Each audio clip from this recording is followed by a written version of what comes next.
My YouTube channel शिक्षा दीक्षा। तो चलिए स्टार्ट करते हैं आज अपने अप्रैल के करंट अफेयर्स। एंड अप्रैल के कुछ करंट अफेयर्स मैं बता भी चुकी हूँ, वो वीडियोस अगर आपसे मिस हो गई हैं तो उनको देख लीजिए, मेरे चैनल को सब्सक्राइब कर लीजिए, बेल आइकन को प्रेस कर लीजिए। एंड इसके साथ साथ आप मुझे इंस्टाग्राम पे फॉलो कर सकते हो, लिंक आपको डिस्क्रिप्शन में मिल जाएगा। एंड अगर अभी तक आपने कोई भी मॉक टेस्ट परचेस नहीं किया तो आप ऑनलाइन तैयारी के मॉक टेस्ट को परचेस कर सकते हो। वहाँ पर अगर आप मेरे कूपन कोड से तैयारी प्लस परचेस करेंगे तो आपको 100 रुपीज़ ऑफ हो जाएंगे। सो गाइज जल्दी करिए अगर अभी तक परचेस नहीं किया, क्योंकि उसकी वैल्यू लगातार बढ़ती जा रही है। सो अगर आप चाहते हैं आपको कम प्राइस में भी मिल जाए तो आप उसको जल्दी से परचेस कर लीजिए। तो चलिए स्टार्ट करते हैं अपनी वीडियो। तो जैसे कि मैंने बोला, इसमें बहुत ही ज़्यादा इंपॉर्टेंट क्वेश्चंस हैं, तो आप वीडियो बिल्कुल भी छोड़िए मत। चलिए स्टार्ट करते हैं जल्दी से हम। तो देखिए पहला क्वेश्चन लिखा है, किस भारतीय स्टार्टअप ने नेक्स्ट बिलियन एडटेक प्राइज 2019 जीता है? तो ये नेक्स्ट बिलियन एडटेक प्राइज 2019 जीता है दोस्त एजुकेशन ने।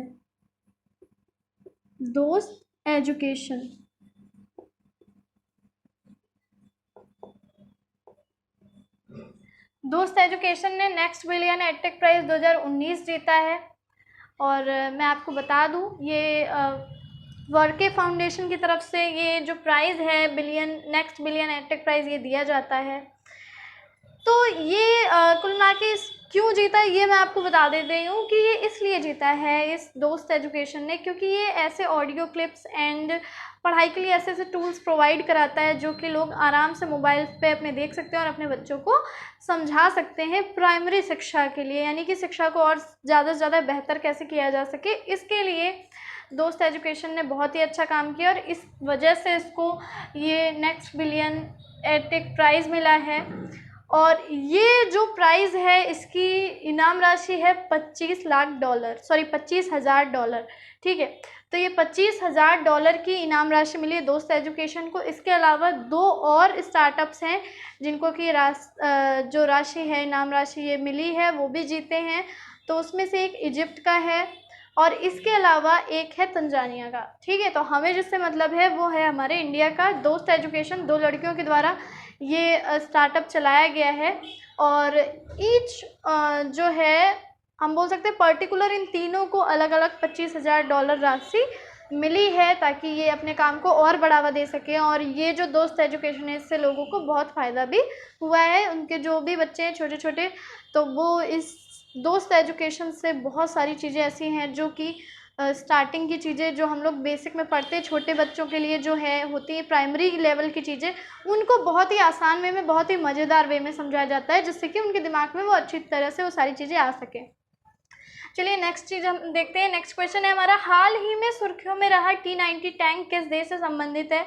आप जानते हैं T-90 टैंक काफ़ी सुर्खियों में था, तो इससे क्वेश्चन बहुत आपके आ सकते हैं। तो मैं बता दे रही हूँ कि रूस से भारत T-90 टैंक ले रहा है। 494 T-90 टैंक भारत रूस से लेगा और इसके लिए 13,000 करोड़ रुपए जो है भारत व्यय करेगा, ठीक है। तो ये 494 T-90 टैंक लिए जाएंगे। अभी तक जो T-90 टैंक यूज़ किए जाते थे T-55, T-72 यूज़ किए जाते थे, जिससे T-90 टैंक जो है वो काफ़ी बेहतर है। इस पर थर्मल इमेजिंग सिस्टम भी है जो कि नाइट के लिए बहुत ही अच्छा है, यानी कि रात के समय अगर कोई लड़ाई होती है तो ये टैंक काफ़ी हद तक कामयाब रहेगा और इसको पाकिस्तान से लगी हुई सीमा पे भी तैनात किया जा सकता है।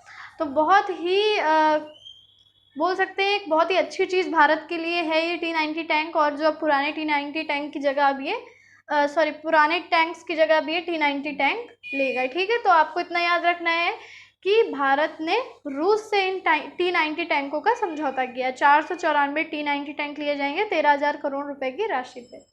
चलिए नेक्स्ट हम देखते हैं, राष्ट्रीय सुरक्षित मातृत्व दिवस कब मनाया जाता है? तो राष्ट्रीय सुरक्षित मातृत्व दिवस मनाया जाता है 11 अप्रैल को।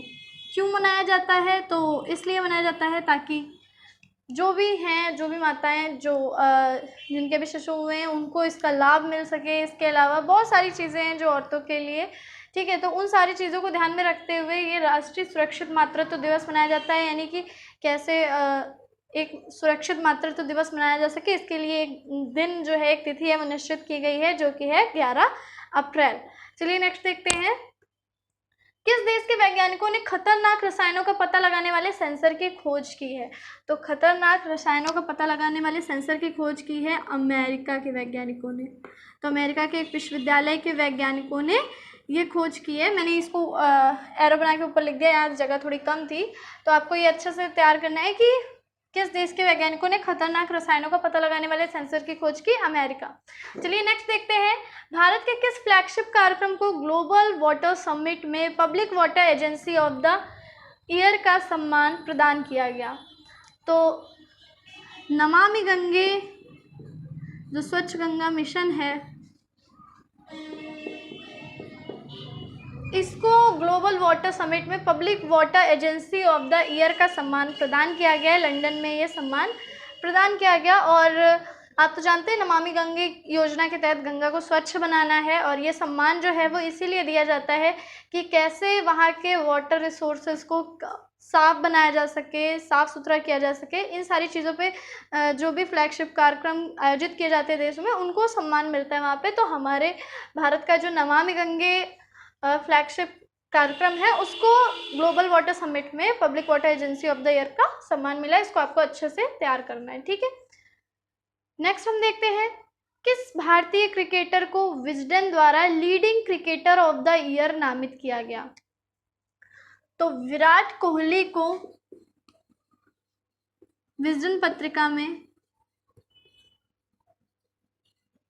विजडन ये एक पत्रिका है, विजडन द्वारा leading cricketer of the year नामित किया गया है, ठीक है, leading cricketer of the year. और ये है पुरुषों में। अगर हम फीमेल्स की बात करें तो फीमेल्स में भारत की क्रिकेटर स्मृति मंधाना को क्रिकेटर ऑफ द ईयर नामित किया गया। इसके अलावा 5 जो बोल सकते हैं कि सबसे ज़्यादा महत्वपूर्ण क्रिकेटरों में भी विराट कोहली को स्थान मिला है। चलिए नेक्स्ट क्वेश्चन देखते हैं। नेक्स्ट क्वेश्चन है, सरस्वती सम्मान 2018 के लिए किसे चुना गया है? तो सरस्वती सम्मान के लिए चुना गया है के शिवा रेड्डी को, और इनको चुना गया है इनकी पक्काकी ओट्टाविले के तहत। तो ये इनकी तेलुगु कृति है, तेलुगु काव्य संग्रह है। नाम इनका लिख दे रहे, के शिवा रेड्डी।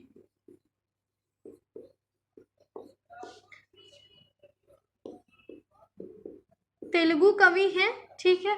और ये मैं आपको बता दूं कि ये जो सरस्वती सम्मान है ये हर वर्ष दिया जाता है के बिरला फाउंडेशन के द्वारा।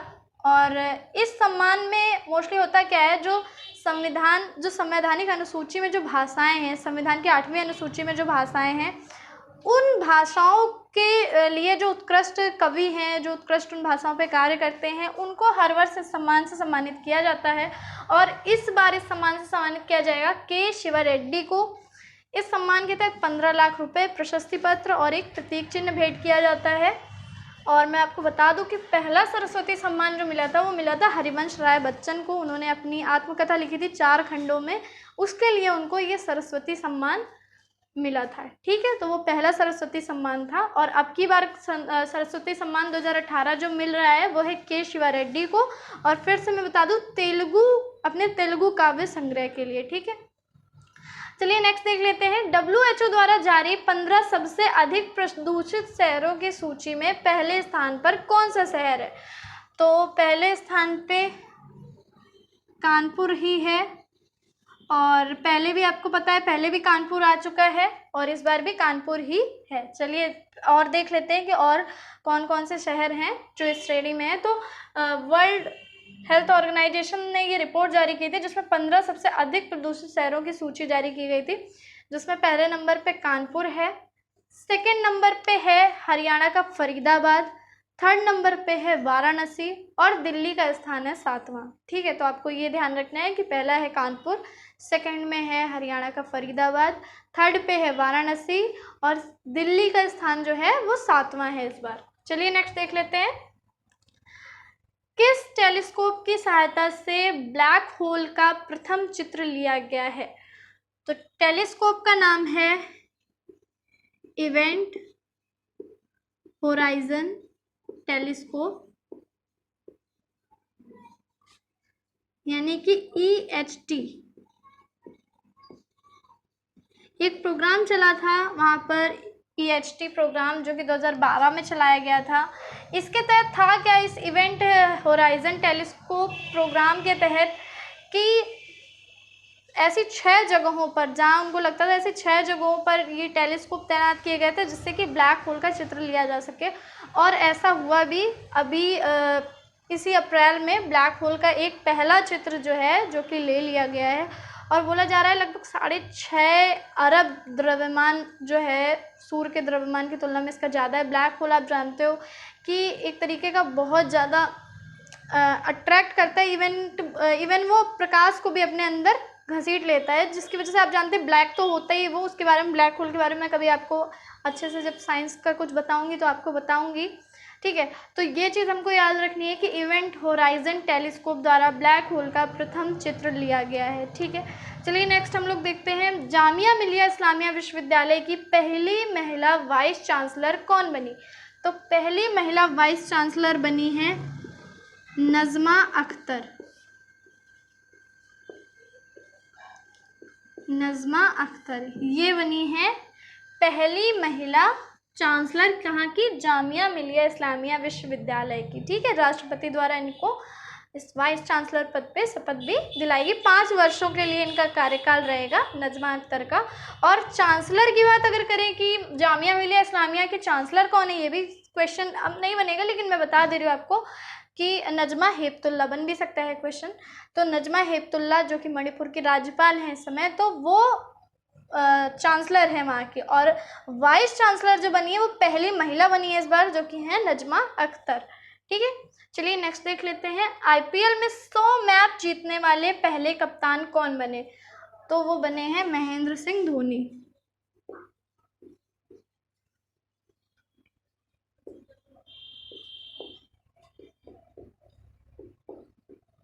महेंद्र सिंह धोनी बने हैं IPL में 100 मैच जीतने वाले पहले कप्तान, ठीक है।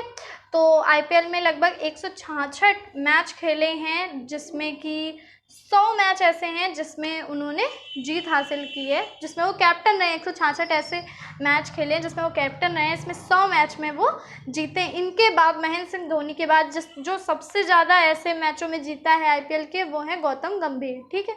चलिए नेक्स्ट हम लोग देखते हैं, किस टेक कंपनी ने एंथोस नामक प्लेटफॉर्म लॉन्च किया है।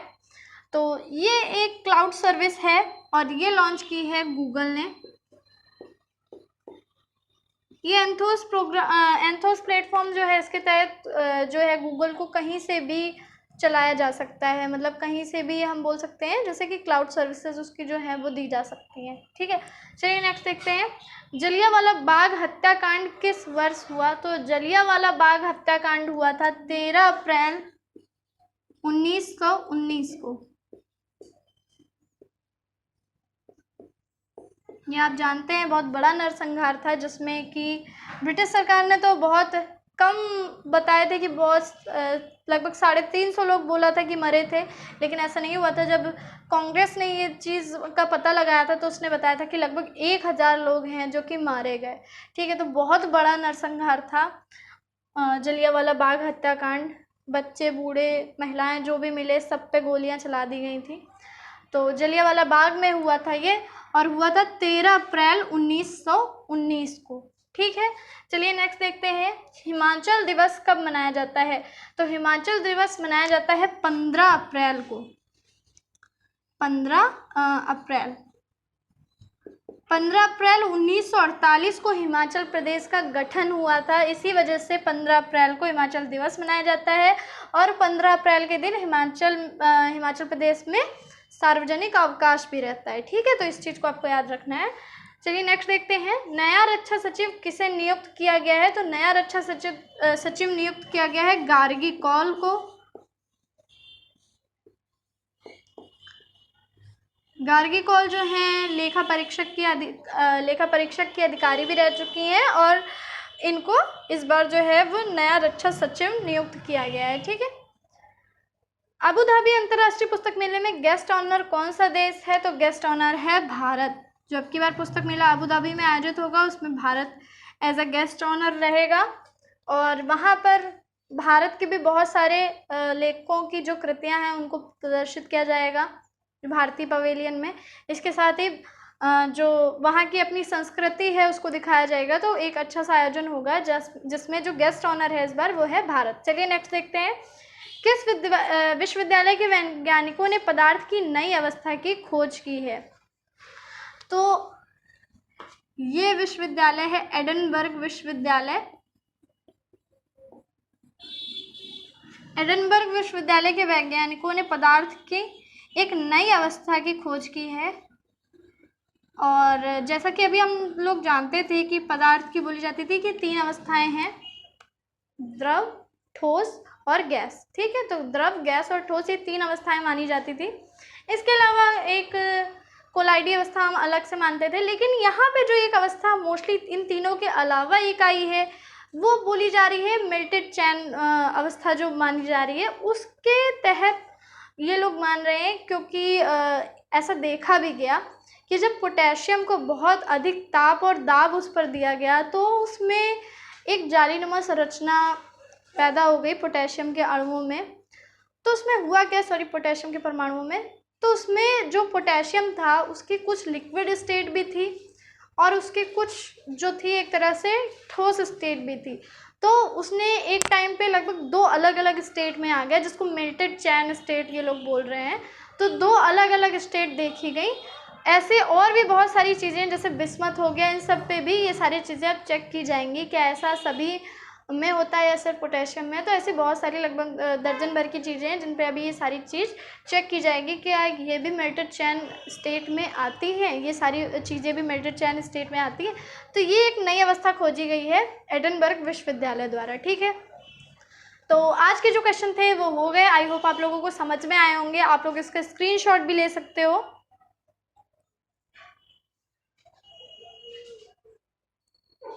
तो गाइस आप लोगों ने स्क्रीनशॉट ले लिया होगा। कैसी लगी आपको आज की वीडियो कमेंट में बताना मत भूलिएगा, मुझे ज़रूर कीजिएगा कमेंट। वीडियो पसंद आई हो तो लाइक ज़रूर कर दीजिएगा और मिलते हैं अपनी नेक्स्ट वीडियो में। तब तक के लिए सीखते रहिए, पढ़ते रहिए शिक्षा दीक्षा के साथ।